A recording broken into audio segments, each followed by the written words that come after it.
Bet horse racing on DRF Bets. We'll match your first deposit of $200. Get free expert picks and past performances, plus weekly cash back.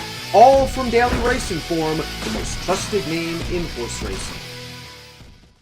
Dan Illman, Mike Beer, taking a look at race number 9 at Pimlico on Preakness Saturday. We kick off a pick 5 with a low 12% takeout. It's the $100,000 James W. Murphy Stakes. 3-year-olds going a mile on the turf, and as you can see, it is a big field, and it's a pretty competitive bunch, Mike. You've got horses like Twirling Point. You've got horses like Crystal Quest. They're good. You've got horses like Ful Mano. They're good, but they're no standouts. Yeah, a couple of stakes winners in this field, to be sure. I do think there's some talent in here, but there is no standout in this field. It feels wide open. Feels like trips could be really important here. Mike, do you think this pace is going to be as fast as Timeform US believes? I know Speediness is going to live up to his name. He is a one-way speed, but he's also trying turf for the first time, and there's no guarantee that he's going to show that same kind of zip. And the same goes for Buckin' Dreamer, who's a horse who's got good early speed on dirt. Are they going to go fast? Yeah, you do maybe want to take the pace projector with at least a little grain of salt. Speediness on the lead, never been on this surface before. Lucky Jeremy, they have second on the pace projector. He's never been on this surface before.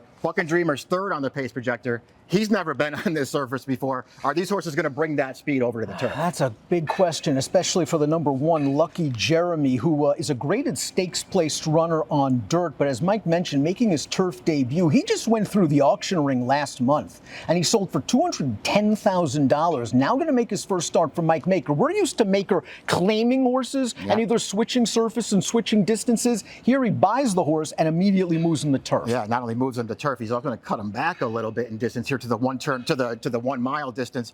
I feel like he's going to handle the turf. And there's enough pedigree in there for me to feel like this could be a good move from Maker in these new connections. We'll see how it all works out. I like his dirt form overall. I really like, in particular, his race 2 back, though. When they ran him on the all-weather surface at Turfway Park, he was involved in a really fast pace that day. He hung around. And the horse that won that race is a very good turf and synthetic horse, Endlessly, who did get the right setup, but was also simply better than those horses. I think you could project a good trip for Lucky Jeremy. He can sit off the lead. Let those dirt horses go to the front, and maybe he can sit in the pocket heading into the backstretch. Copper Tax, the number 2, is entered main track only, so we'll move on to the number 3, Massive, for Brittany Russell, Sheldon Russell. Second start of the form cycle for a coach that does not have a lot of early speed and is hoping that pace projector is correct. Yeah, he's just going to need a lot of pace here to move up his game a little bit. And I thought he was okay as a 2-year-old. He ran some nice races. His running style is really problematic.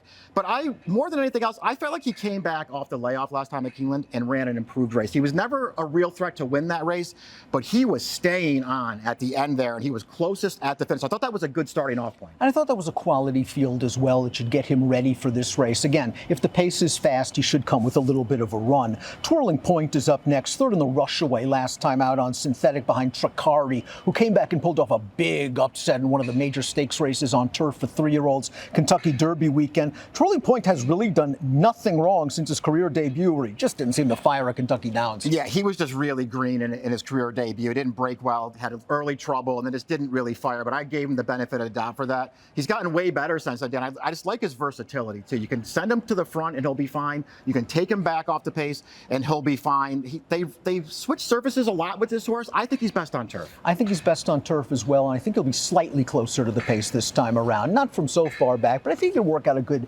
mid-pack trip under Frankie Dettori. Speediness is up next, trying turf for the first time. He's a real nice horse on dirt. Jamie Ness wasn't sure how far he was going to go. Then he started winning one-turn mile races at Laurel, so they tried the private terms. He ran great that day against Copper Tax, and the Tessio last time he did everything right but win. Yeah, just couldn't quite hold on there, but he still ran another good race. He's in great form right now. He's got a lot of speed. Maybe he'll go to the front here and take this field a long way.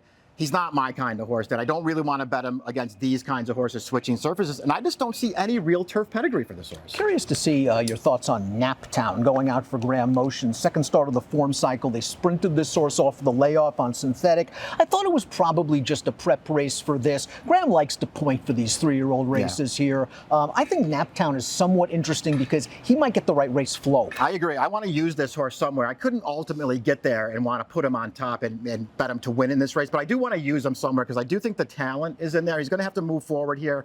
I don't really mind the surface switch, although the more I got into his pedigree, the more it feels like that's the surface he's really bred for, that all-weather surface. But maybe he'll handle the turf then. I think he can get the right trip in this race. Crystal Quest has been on a roll for Michael Trombetta, Live Oak Plantation. This guy's won 3 in a row, including this stake-bred stakes race at Tampa Bay Downs, the sophomore turf. Now, he was favored in this race, and it looks like on paper he had to work. I always thought he had it in the bag. I did too. I liked the way that he closed that horse down. The horse that wound up finishing second to him was on a clear lead in the stretch. That horse has actually come back and run well twice since then too. So I feel like Crystal Quest did some good things closing that horse down. I also liked his only other turf start there, and I realized it was just a maiden race down at Gulfstream Park, but he just sat wide, waited to the stretch, came with a big run through the stretch. Turf and two-turn debut for Buckin Dreamer, who was claimed for $20,000 4 starts back, hit the board in his last 2. But trying turf for the first time might get hooked up in a little bit of a pace dispute with the other first-time turf runners. I think he has a little bit of turf pedigree on the bottom. Wait and see. Yeah, he's a little bit cheaper too than the other 2 horses that are switching surfaces in here. I guess he could show speed in here. I thought he was really hard to like. What about Echo Lane, who picks up Joel Rosario and has hit the board in his last 5 starts, including 2 wins, including this win against weaker Florida-bred first-level allowance horses at Gulfstream. This horse came with a really nice run at the end. He will kick if you give him pace. Yeah, he will. I don't know that he's the best closer in this field. You know, moving up in class here, Dan, it feels like it's going to be harder for him to sit and make a run and get by horses like this. But I'm not going to knock the form that he's been in since the claim. All of his races are good for this train. I think you and I might have different opinions about A-Rumar, a horse that won 3 in a row at Gulfstream, including a stakes race, earned some solid figures. And then last time out, I think you feel he might have been exposed a little bit in the American turf at 20-1. I just am not sure that trip exactly was kind to him. Yeah, maybe not. Listen, the more than anything else, Dan, this is a horse who, if you want to bet him off of his Gulfstream races, that's fine. I don't want to do that because I'm not thrilled with any of those performances, even though there's a stakes win in there. All right, maybe he wasn't exposed last time, but this is a race, another race where he's got an outside post, there's speed to his inside, and he's 5-1 on the morning line. I would never take that price on him. Tocayo is a stakes winner. He won the Dania Beach 3 starts back, but that was a race where Jorge Ruiz, who's one of the more underrated jockeys in the entire country, very good here on the Mid-Atlantic circuit, just lulled him to sleep. Yeah. He just put this long shot right in the lead, went 25-50 at a 1-mile race and sprinted on home. It was a great ride. This horse actually outran expectations, I thought, in the Kitten's Joy 2 starts back when he had to go faster. My worry is he's at his best when he makes the lead, and an easy one at that. I just don't see it happen. That's what I didn't like about him as well, Dan. If you go just pick through his form, all of his good races are when he's involved early, and that could really work against him here. Ful Mano completes this field, and this horse ran second last time out in the race we're going to show you right now. It's an allowance event, but it's also against some older horses returning from Tampa Bay.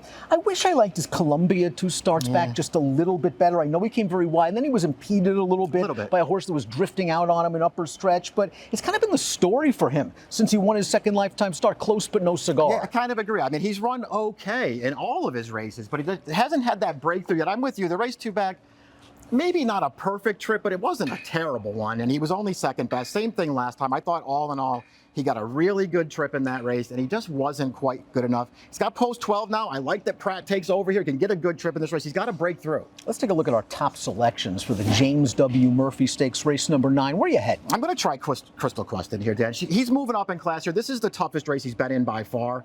I like both of his turf races, and he's another one. There's pace in here anyway, but he's not a one-run closer. You can sit mid-pack and still finish. And he also seems to be just coming into his own at the right time, which is now. Lucky Jeremy's got to prove it on turf. I think he's going to be a good price. I think he can work out a trip, and I know he's run fast enough on dirt and synthetic. Now he's got to do it on turf for a master horseman in Mike Maker, who just spent $210 on him. I'll take a chance with Lucky Jeremy. Mike's going to go with Crystal Quest and the James W. Murphy on Preakness Saturday. Good luck.